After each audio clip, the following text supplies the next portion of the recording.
Hello, this is Janet Michael. In addition to hosting The Valley Today each weekday at noon on the River 95.3, I also produce podcasts, and I'm excited to introduce you to a new podcast series in partnership with Lord Fairfax Community College. Having provided higher education and career training for the past half-century, LFCC is tightly interwoven into the fabric of the Northern Shenandoah Valley and Piedmont regions. Join me every week for conversations with current and former students to hear their funny and inspiring stories as we learn about their journey to higher education, the role that LFCC has played, where they are now, and where they plan to go.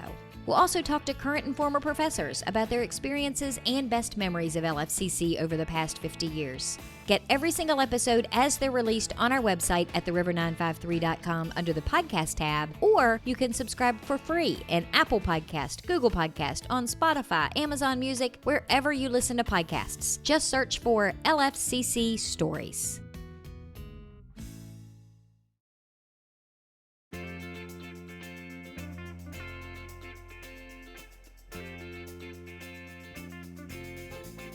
Hello and welcome to The Valley Today. I am your host, Janet Michael. Happy Friday as you are listening to the show today. You have made it through another week, the whole first week of February. Congratulations. We're not talking about the groundhog. I swear to God, we're not talking about the groundhog. I am excited today, though, to talk a little bit about history. I've got Mike Robinson on the Zoom screen with me. He is the author of Winchester Tales, volumes 1 through 4. And I found Mike kind of by accident on Facebook because he has a book signing tomorrow at Solenberger's True Value Hardware. And he's going to tell us a little bit about the books and how Solenberger's came to be a really cool partner with him. Those of you who know Patty, love Patty, and are not going to be surprised by this at all. So, Mike, thank you so much for taking some time to meet me on the Zoom screen today. I appreciate it. Well, thank you. I appreciate the time. So I got to tell you, normally I have this certain set of things, this routine that I do when I have a guest that's coming on that I haven't met before. And I'll Google search them. I'll look into whatever things that they're doing and I'll see if they're on Facebook. And Facebook was how I found you. And then I saw one of the other most important things, which is you, my friend, are a fellow James Wood Colonel. Go Colonels. There you go. Absolutely. So I knew this was going to be a perfect interview today. Yeah, if you were from Hanley, I don't know if I could have had this interview. Well, I got to tell you, if you were from Hanley, I probably wouldn't have reached out to you at all. So there you go. I have to say, out to all those people who went to Hanley, I love you very, very, very much. And me, not so much. Yeah. Well, see, it's funny. When you and I went to school, it was only James Wood and Hanley. So the rivalry was real. Yes. And I say that all the time. You know, I've had some people on that they'll wait halfway through and tell me that they were, a graduate of Hanley or something. I'm like, these kids these days don't understand high school rivalries. They just don't get it because they have too many schools to be rivalries with. That's right. That's right. Well, go ahead. I'm sorry. So tell me about how you came to be an author of Winchester Tales. Give me kind of the Cliff Notes version of how you came to start writing these books. Well, it was really by accident. I've always been a lover of history. I've always loved the art of storytelling. I left Winchester in 92 or 3 and went out to Los Angeles. And I just happened to land at Paramount Studios as an assistant to Sherry Lansing in production.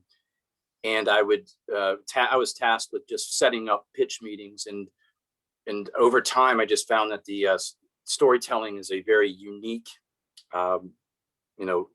set of, it's this very unique set of skills that you need to tell a good story.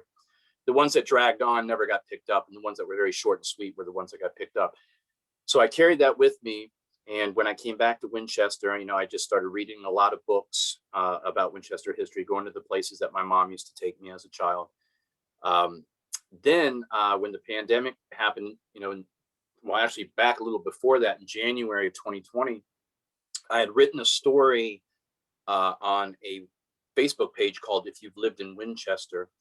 And I wrote about Daniel Morgan's death at the home on Amherst Street in Winchester. And I wrote it from a kind of first person perspective, or more or less maybe written it from a perspective that I was there in the room with him as he looked out that window on the Amherst Street. This man, this huge strong man in the latter years of his life, dying in this home.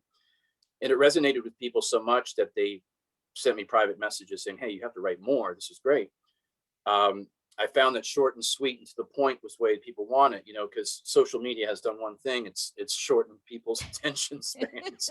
So nobody wants to get to page 20 of a history book. It gets, that's one thing I always tell people: history can be very great, very good, or it can be very boring.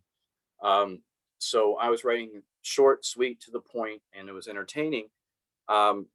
So my fiance Amanda said, why don't you start your own Facebook page, and just start posting your own stories? And I said, well, I got to figure out how to do that because I had no clue. So I did, and I just started putting stories out, and it was just incredible. The outpouring of support, the amount of interaction of people who lived on the West Coast, and people from Arizona who lived in Winchester. Just people who were reconnecting through this page. I knew there was something there. So I just kept going and going and going and creating this library of stories. So then I was approached by Sandra at PHW, which is Preservation of Historic Winchester, a great group of people. And she asked if I had ever thought about putting it together, maybe in a pamphlet form, of some homes that are on the revolving fund downtown, some of their featured homes. And I said, I've never thought about it, but I'm interested. So she had me come down, sit at a board meeting, and we discussed it. And it just it wasn't something that PHW was able to do at the time because the budgets were tight. Nobody knew what was going on. So she took me outside as I was leaving. She said, you know what, just go and do it yourself. You can self-publish, but find a company or a business in town that will back it, and then go for it. So I said, okay. So I thought about it, and I said, who do I go to? There's a lot of old businesses in town, but the oldest one that I could think of was Solenberger's Hardware. And I had found an old picture of Solenberger's when they're downtown on Baker Street. This is before they were on Loudon Street. And it was a cool picture. And it said Solenberger's in Stauffer. That was their business partner back in those days. And I put it together on a page, kind of a mock-up of what it would look like in the book. And I said, published through the support of Solenberger's Hardware, an important Winchester treasure since 1888. And I contacted Patty Solenberger and said, and she was a member of the page already. And I said, are you interested in maybe partnering with this book? And she said, come on down, let's talk to John about it, and let's figure this out. So we did, and they have been amazing. They've been a mentor, a partner. They've, I don't have any business sense, so I really leaned on them for some advice, and they've been great. And we put out book 1 and 2 back in October. Sold. It was crazy. We had the opening at the wine room at the Taylor Pavilion. Tyler Newcomb and Sean Steffi, who own it, were just incredible. They just let me come in. They didn't charge me. They just said, absolutely, come on in. I grew up with Tyler, so we were really good friends. And there was a line out the door there for hours. We sold out. We went through 3 printings of 3,000 books within a few months. It was insane. So then I said, well, I have enough for a book 3 and 4. So I'm going to go for it. So Patty's like, do it. So strike while the iron's hot, let's just do it. So we came out with book 3 and 4. We had our first release last Saturday, and there was a line out the door for 3.5 hours. God bless those people for waiting. But we sold out of those books almost. I mean, Patty, John had a surplus, kind of a backup surplus, stash really. And we have that book signing tomorrow. I did 2 dates on it just because a lot of people couldn't make the first one, but give them a couple choices. But tomorrow is 10 a.m. to 4 p.m. or whenever. We're going to do it again, and it's just a great event. But this Winchester Tales page, if you're not a member, join it. I don't call it a follower. They call it a follower. Yeah, that's Facebook speak. It's a member, because you are really a part of a community that's very special, and people are coming together. They're making comments about things that are like for example, the great one is, I did one on the White Palace, which is now Brubaker's restaurant. And I had so many people say, hey, my dad worked there. I think with your aunts, and oh my God, I used to come to your house when I was a kid in the '60s, and that's what it's all about to me.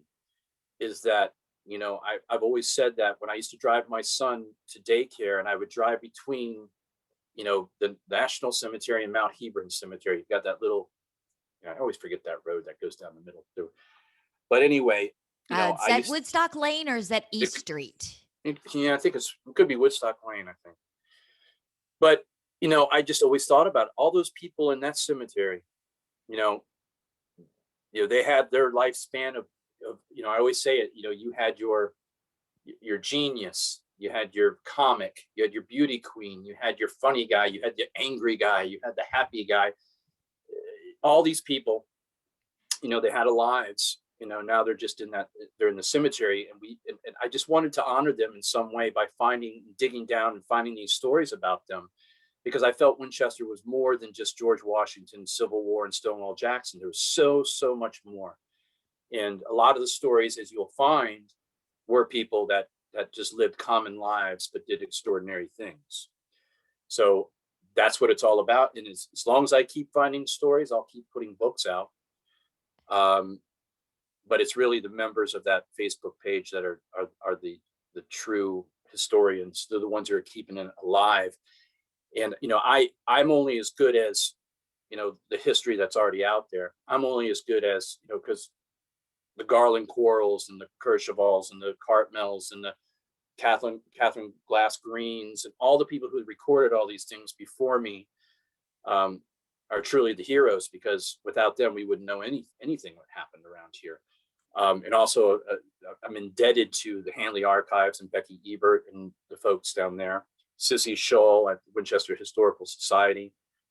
Without their, I bought a lot of books from them, and without their support, it would, our history would just die out. And that's what I was kind of, scared of, because as I would talk to people about things in town, they're like, "Oh, really? I didn't know that happened there. I didn't really that happened there. Oh, I didn't know." I found out there's a big gap, as people, are, I love books. I'm old school, but as soon as school started going away from, physical books and going into laptops and tablets and whatnot, I was concerned that there was going to be some type of gap in history, because if you don't follow the trend or keep your finger on the pulse of what people are thinking or feeling, you're going to lose out. So, Facebook was a perfect medium for me to pursue, and I just had to figure out how to work it. And I've told a lot of people before, I really feel that Winchester Tales Facebook page is really the definition of what I feel Facebook was supposed to be at the beginning. And it got away from and went political and rogue. And I think nobody had any way of keeping the genie in the bottle. It happened. But what Winchester Tales does, it brings so many people together in a common thread where it's positive. Out of almost 10,000 followers or members that we have right now, I'm almost there. So if you're listening, please go to that Winchester Tales page and hit the like button, because you'll become a member, but it will take us over that 10,000, which I think is an incredible feat in 12 months, really. But you become part of something that's bigger than Facebook, really. It reconnects everyone, and it also honors the people that came here before us, because we're all going to end up in that Mount Hebron type cemetery someday, when we're all on borrowed time. And we hope. So I was getting ready to say we have to take a break, and then you start talking about how we're all going to end up in Mount Hebron. I'm thinking, dude, this is not a good segue for me to say we're going to take a break. Well, edit it back to we'll start over. Yeah. But I tell you what, let's stop there though, because I kind of want to pick up with that when we come back in the next segment. So can you hang out for a few more minutes on the Zoom screen and we'll come back and do the second segment? Yeah, absolutely. Okay, we're going to take a quick break. When we come back, we're going to continue our conversation with Mike Robinson. He is the author of Winchester Tales, volumes 1 through 4. He's going to be doing a book signing tomorrow on 3 and 4 at Solenberger's True Value Hardware. They are located at 832 Berryville Avenue. We're going to talk more with Mike when we come back in just a couple of minutes. Got a financial decision to make or a goal to reach, but you don't know where to start? You've come to the right place. Introducing Quick Money Chats with the Northern Shenandoah Valley Financial Education Program. Visit tinyurl.com/Quick Money Chat to schedule a virtual chat with a staff member or trained volunteer. We won't tell you what to do, but we will give you the tools you need to choose wisely. And because Virginia Cooperative Extension is part of Virginia Tech and Virginia State, your land-grant universities, you can be sure that our information is credible and trustworthy. And you'll know that we aren't trying to sell you something. Maybe you want to improve your credit score, or reduce your banking overdraft fees, or even figure out if you can afford to buy that car. Sorting through tons of information on the internet can be overwhelming, and sometimes it can be hard to know who to trust. Schedule a Quick Money Chat and get the information you need to take action. Go to tinyurl.com/Quick Money Chat and get financial education personalized for you.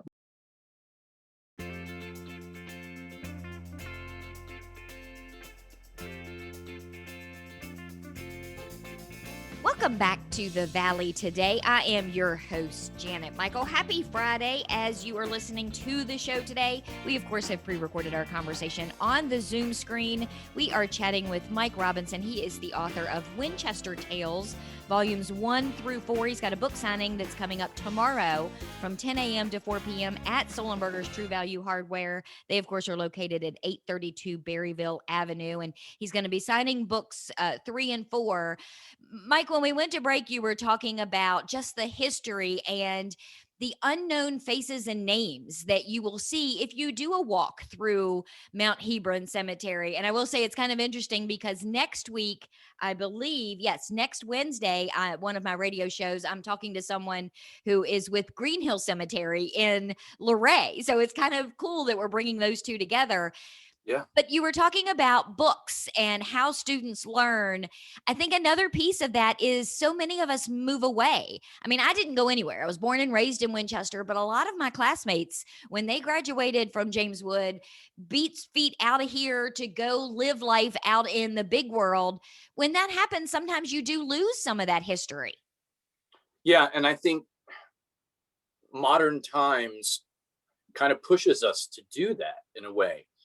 I always think about that when I don't have any relatives here. I grew up, in Michigan, but, I envy those who have family roots in Winchester and, had Thanksgivings and Christmases and enjoyed that family life. And when I went out to California for 15 years, I kind of craved that. It took me that 15 years to appreciate Winchester. What I truly was running from, it wasn't really running from anything. It was more or less learning how to appreciate something that was so good, and I didn't realize that what it was, or what I had. LA was not me. So when I came back here, I just absorbed everything. I went to as many historic sites as I could, the ones that my mom took me to as a child, the stories that she used to tell me, that was all part of it, So when I used to take those strolls through Mount Hebron, because a lot of times I'd write a story about someone and I'm like, I'm going to go up there and see where they're buried. So I would go up, and if you haven't been up in that cemetery, it is amazing.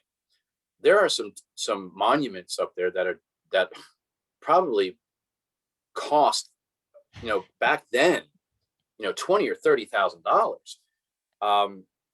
There's one up there for a young man named Brevet Glaze, the popular Glaze family that lived in Winchester. He died young. He was more or less I think he was not even 15 yet.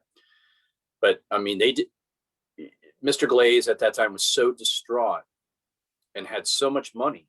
He said, I am going to have a monument built to him that is in his likeness. So there's an actual statue of Brevet Glaze in Mount Hebron that is incredible. I mean, it's a beautiful place. Some people, it's all about perspective. Yes. When I had my first Winchester Star article about books 1 and 2, I asked Robin Taylor to meet me in the cemetery. She's like, really? So she brought Jeff Taylor with her. She's like, I wasn't sure what to expect. But my point was to her, as it is with you, is just that the people that are buried in that cemetery, all the way, the first burials in that cemetery were when the Lutheran Church, the original, where you see the ruins of the church, 1750s, 60s, so it's very old. All the mayors of Winchester pretty much are buried there. All the doctors that delivered all the babies are buried in that. It's just all these people, all the people that, the notable names, but the ones that you don't know their names at all. I just felt that I owed them something. So I if I can find a story about just somebody who lived their lives. For example, I just did a story on a guy who sold peanuts in front of the F&M Bank in the old courthouse in the old mall back in the 1910, and they called him Peanut. And just a very mild mannered young man, volunteer at the fire department back then, but I just felt what an interesting character, and probably he could never conceive that somebody would write a story about him. But those are the stories that I love. So you're doing the book signing tomorrow of number 3 and number 4. Are you going to have number 1 and number 2 there? I mean, it was somebody is just hearing about you for the first time and they want all 4 books. What is how does that happen? Yeah, I don't have many 1 and 2s left. I probably only have 50 or 60 sets of 1 and 2. So if you don't have them, come down tomorrow, get them while they're hot. Yeah, we'll have to do another printing. This will be the 4th printing on this.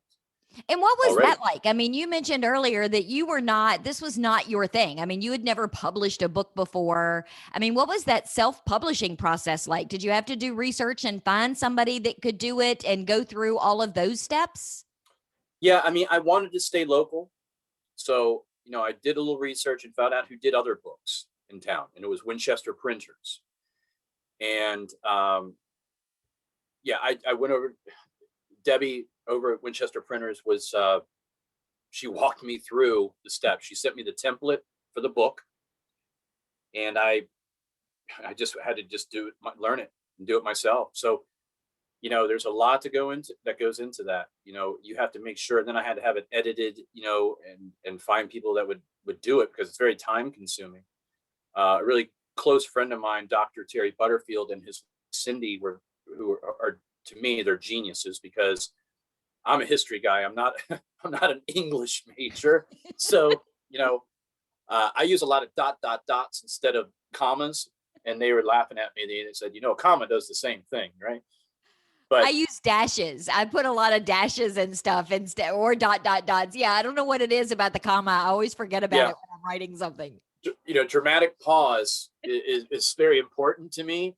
But I learned that commas can still get the same effect. But I don't know. I still like dot for some reason. You'll still find it in some of my stories. I just think it's a longer, more more important pause than yes, just it is. It really does, because I think when people see it, they stop and take a breath, which is what the effect that you're going for when you're writing something. Right. So, but yeah. So Winchester Printers, they really helped me out. They're very patient with me. If anybody ever has anything that they ever want printed, go there, because they'll walk you through. Now, the only thing is, they don't edit. So if you send them something that's a mistake, they'll print a mistake. So you need to be on top of your game and give them what you want as a finished product. That's the scariest part. When I sign off on that final proof, it goes off to the printer, and that's where I wait with bated breath. I'm just waiting to, oh God, please make sure. Don't let me get it back and realize I missed some glaringly big typo on the cover or on page 1. Yeah. So make it great too, because now you're not only just everything is in this local bubble, but it makes it so much easier. Like you said, when you are selling 800, you've got 800 that you sell in a weekend, it makes it a whole lot easier to then just call them up on Monday morning and say, hey, I need another 1,000 of them printed. Yeah, and they've been really good. Their lead time they've gotten me books in 2 weeks, and they call it a perfect bound. It's not like a stapled, spine. These are perfect bound. These actually have, they have to send that off to be glued into this squared back binding. So they've been very quick and very accommodating. Those things are heavy too, and they deliver them to the store, to Solenberger's, and it's been a wonderful experience. I mean, it could have been really bad for me.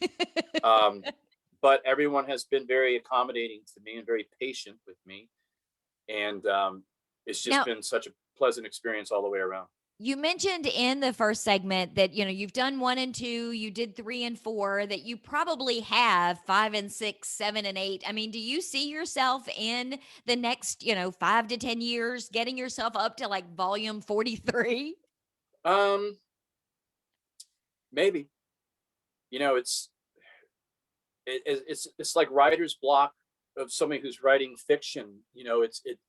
I have days where I don't have anything, and I'm just like, okay, and I'll go back and read a book, or I'll talk to some old timers, and that's where I have, it's great. I love talking to people, and they'll tell me a story, and that's all I ever ask for. If anybody out there has a story, send me a private message, because you don't even have to give me the whole thing. Just give me that little seed, and I'll go back and see if it's a tall tale or if it's the real deal.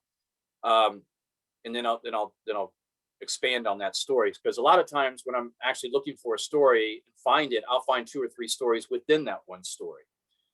And it just happens by accident, and yeah. So long story short, I see Winchester Tales being almost like the Winchester Historical Society puts out their journals. Over the last, probably, I think they've been doing those journals since the 90s, maybe a little earlier than that. But there's probably dozens of them. And, they have 4 or 5 or 6 stories in there written by different authors, or different, just people who write the different stories, teachers and people around town. But they're wonderful, and they sell them at Winchester Historical Society, and they're wonderful pieces of Winchester history. I just love them. So if somebody can't make it tomorrow to the book signing, can they go somewhere else in and around Winchester and buy copies? Yeah. The main spot is Solenberger's Hardware, just because that's where that's where they deliver all the books. But the Museum of the Shenandoah Valley has them.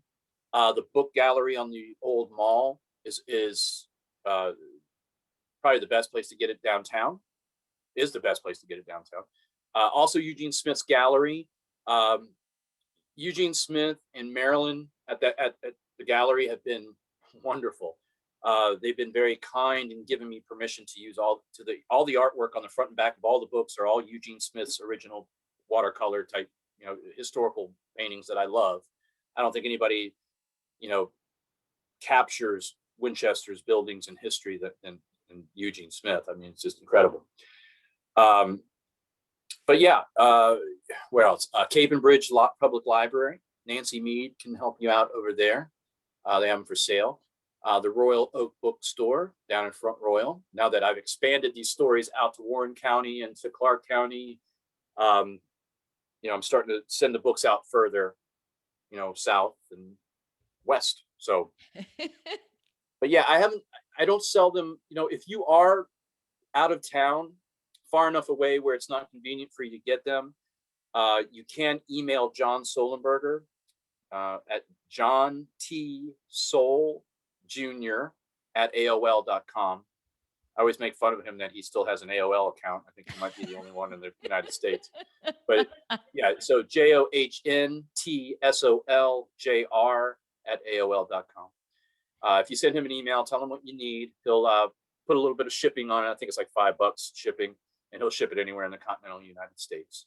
Awesome. And I will put his email in the show notes. So if anybody's listening on the podcast version and aren't necessarily local, they'll be able to do that. So, but we've got to wrap up today though. Mike, I got to tell you, when you were talking just a second ago, I had this brilliant idea that maybe I should have you back on a regular basis and tell some of the stories on the show. So when we wrap up our recording today, we're going to have that conversation. Yeah. Well, I'll leave you with a little tidbit that I just found out this morning. So the family that owns Willa Cather's home called Willow Shade in Gore, when they were fixing up the house, they found a prosthetic leg from 1860 under the floorboards. So in their research, they found out that a Cather relative had lost their leg in 1860, and that was probably theirs. So stay tuned. I'm digging deep and trying to find out what's going on with that leg. Those are the type of stories I like. Mike, thank you for taking some time to chat with me on the Zoom screen today. This has been fun. You bet. I appreciate your time. Thank you, everyone. We are going to wrap up our conversation today with Mike Robinson. He is the author of Winchester Tales. Again, if you want to pick up volumes 3 and 4, he is going to be doing a book signing tomorrow from 10 a.m. to 4 p.m. at Sullenberger's True Value Hardware. They are located at 832 Berryville Avenue. If you go, tell Patty that Janet said hi. And I will tell you, I'm making my personal mission to get him over 10,000 likes on his Facebook page. So go to Facebook, do a search for Winchester Tales, Tales, and give that page a like so that I can hold it over Mike's head that I'm the one that got him over 10,000. Have a great weekend. I will be back on Monday. We'll have a brand new episode of The Valley Today ready to go for you just a few minutes after noon.